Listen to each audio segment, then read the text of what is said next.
I want to hear more about the story. How did you come across the information specifically?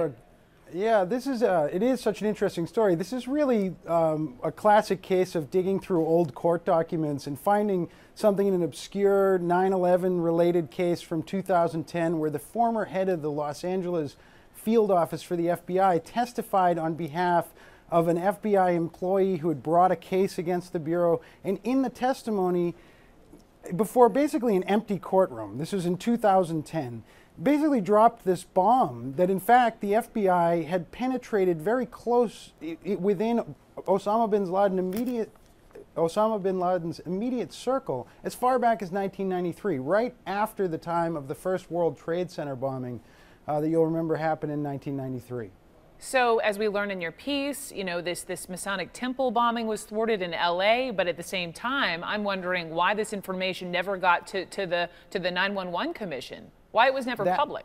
That is the big mystery of this story, and what is so sexy about it is it deals with this question that's probably the most difficult question that the media has to deal with in reporting on the FBI and the CIA's relationship with Al-Qaeda over the years. It has to deal with the issue of penetrations. That right now the CIA has penetrations into Islamic terrorist groups around the world. All the way back in 1993, the FBI had this penetration. Why didn't it come up? I went and talked to the former head of the 9/11 Commission. He said he hadn't heard of this. This is Philip Zelikow. He's now at the University of Virginia. He hadn't heard of this.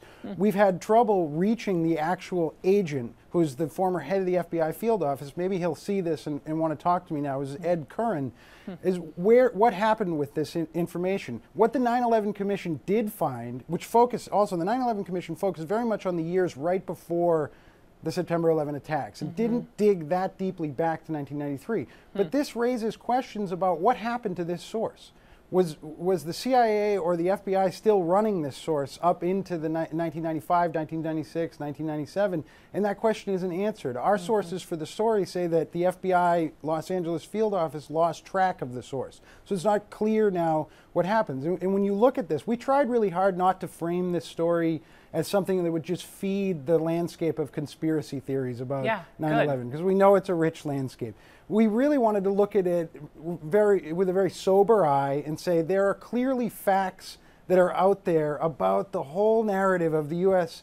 law enforcement and intelligence community's relationship with Al-Qaeda that we just don't know about. And now as we move forward into a new generation, 20 years on from the early 90s, 10, 15 years on from 9/11, some of us who are still reporting on it are coming across nuggets like this, and I think it adds to the overall narrative of what that is.